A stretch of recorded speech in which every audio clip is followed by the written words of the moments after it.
आज हम लोग पढ़ने चल रहे हैं प्रकाश, जिसे इंग्लिश में कहते हैं लाइट। और आप लोग जानते हैं प्रकाश का सबसे बड़ा स्रोत सूर्य।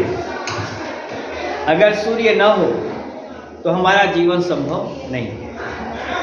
सोचिए, अगर सूर्य न हो तो यह धरा कैसी हो जाएगी? अंधकारमय हो जाएगी। अंधकारमय हो जाएगा, सूर्य की प्रकाश नहीं होगा तो हम अत्यंत तापमान जो है प्रकृति का बहुत डाउन चला जाएगा और हमारा जीवन संभव नहीं है। जब प्रकाश नहीं होगा तो वाष्पोत्सर्जन नहीं होगा, बादल नहीं बनेंगे, बारिश नहीं होगी, पत्तियां पेड़ पौधे अपना भोजन नहीं बना पाएंगे क्योंकि प्रकाश संश्लेषण की क्रिया नहीं हो पाएगी।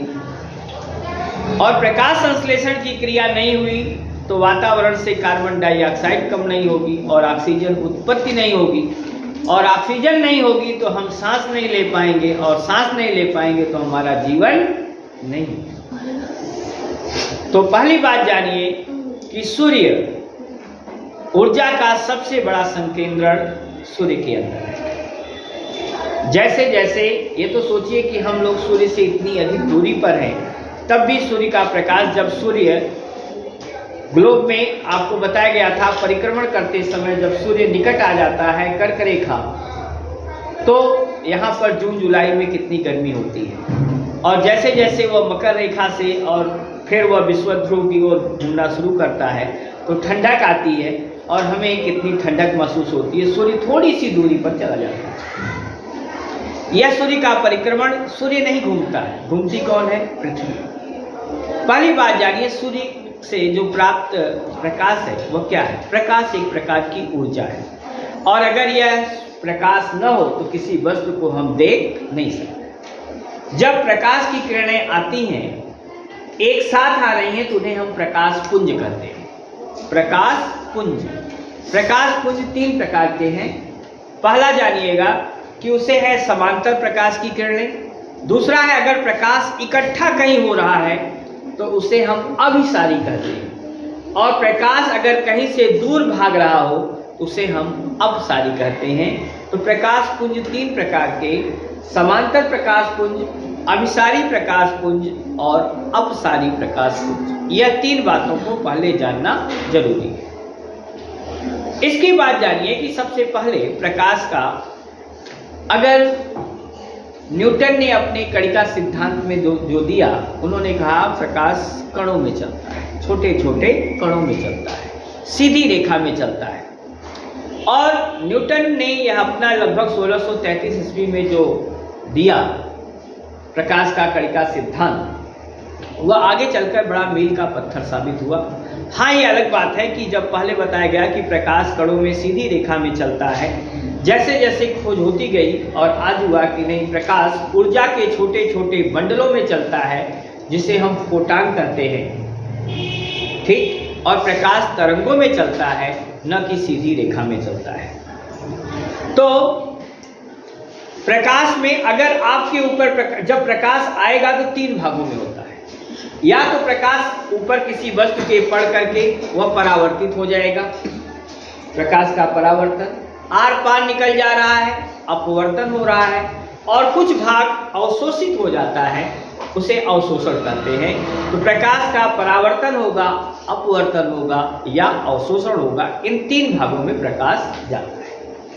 लेकिन प्रकाश के गुणों की बात अगर आप करेंगे तो प्रकाश जो है वह, उसमें प्रकाश में परावर्तन होगा, प्रकाश में अपवर्तन होगा, प्रकाश में प्रकीर्णन होगा, प्रकाश में विवर्तन होगा। इसके अलावा अगर इनको देख लिया जाए तो प्रकाश में फिर व्यतिकरण भी होता है और अंतिम ध्रुवण, पोलराइजेशन, ये भी है। प्रकाश का पूर्ण आंतरिक परावर्तन जब होता है तो उसमें आप देखते होंगे कि कभी कभी बारिश के बाद आसमान में इंद्रधनुष उगता है। वह इंद्रधनुष उगने का कारण क्या है? प्रकाश का पूर्ण आंतरिक परावर्तन है। आगे हम आपको जब पढ़ाएंगे टोटल इंटरनल रिफ्लेक्शन, प्रकाश का पूर्ण आंतरिक परावर्तन, तो कई चीज़ें हैं। जो हमारी ऑप्टिकल फाइबर्स हैं उसमें भी ध्वनि ऊर्जा प्रकाश ऊर्जा के रूप में एक सिरे से दूसरे सिरे तक जो जाता है वो प्रकाश के पूर्ण आंतरिक परावर्तन के कारण ही है। आज आधुनिक टेक्नोलॉजी जो हम पढ़ रहे हैं प्रकाश में, वह आप मोबाइल यूज कर रहे हैं तो कैसे हमारी आवाज़ एक से दूसरे मोबाइल पर बड़े तेजी के साथ जो आप नंबर मिलाते हैं वही नंबर क्यों दूसरी जगह बजता है ना। कैसे प्रकाश ऊर्जा काम कर रही है यह आप पाएंगे आगे कि हमारे दो प्रकार से है कि रेडियो तरंगे हैं जो जा करके रेडियो मतलब आयन मंडल से वापस आती हैं। कभी आपके घर में अगर मैच हो रहा हो तो टीवी पर आप मैच लगा लीजिए और रेडियो पर साउंड कर दीजिए और उसके पीछे टीवी के रख दीजिए। आप देखेंगे कि रेडियो की ध्वनि पहले सुनाई देगी कि इसने गेंद फेंकी और बोल्ड, और ये देख रहे हैं आप टीवी में कि अभी तो वो दौड़ रहा है। ये अंतर ध्वनि का आ जाता है क्योंकि एक तो तरंग हमारी सैटेलाइट से होकर के आ रही है और दूसरी यही आयन मंडल से लौट कर के आ रही है। तो यह दो चीज़ें अभी आगे आप पढ़ेंगे। इतना ध्यान रखिए, प्रकाश ऐसी चीज है जिसके लिए किसी माध्यम की आवश्यकता नहीं है, क्योंकि सूर्य से प्रकाश यहाँ तक आने में बहुत सारी ऐसी एरिया है जहाँ माध्यम है ही नहीं, निर्वात है, मतलब वायु है ही नहीं, लेकिन फिर भी प्रकाश क्या हो रहा है, वह ऊपर से लेकर के नीचे तक आ रहा है। मतलब इसके लिए किसी माध्यम की आवश्यकता नहीं। किसके लिए माध्यम की आवश्यकता नहीं है? प्रकाश के लिए किसी माध्यम की आवश्यकता नहीं है। ओके। और प्रकाश का वेग 3 लाख किलोमीटर पर सेकेंड, मतलब एक सेकेंड में प्रकाश 3 लाख किलोमीटर चल सकता है। क्या इतना वेग किसी के अंदर और हो सकता है? नहीं। आगे चल करके इसी पर जो न्यूटन ने अपना प्रकाश का कणिका सिद्धांत दिया था, इसके बाद मैक्स प्लैंक ने अपना क्वांटम सिद्धांत दिया। क्वांटम सिद्धांत दिया। अभी क्वांटम सिद्धांत मैं आपको पूरा पढ़ाऊंगा कि कैसे द्रव्य से वह क्वांटम सिद्धांत छोटे छोटे पैकेटों में, ऊर्जा के छोटे छोटे पैकेटों में कैसे प्रकाश चलता है। इसके बाद जो फोटॉन थियरी आई उसे प्रकाश का विद्युत प्रभाव कहा गया और इसे आइंस्टीन ने दिया। ये कॉम्पिटिशन्स में आजकल बहुत पूछा जाता है, इसलिए आप लोगों को भी याद करने की जरूरत है। मैंने बताया समांतर प्रकाश ऐसे है, अब सारी कहीं एक जगह इकट्ठा हो रहा हो, अब सारी प्रकाश पूरी किरणों क्या है, बिखरा हो। अब प्रकाश ये माना गया कि प्रकाश एक जब यहाँ पर आ गया, विद्युत प्रभाव दे दिया आइंस्टीन ने, तो प्रकाश का विद्युत चुंबकीय प्रभाव जो आया उसमें है कि प्रकाश परावर्तन बताया था, अपवर्तन बताया। जब प्रकाश का प्रकीर्णन होता है तो प्रकाश 7 भागों में टूटता है।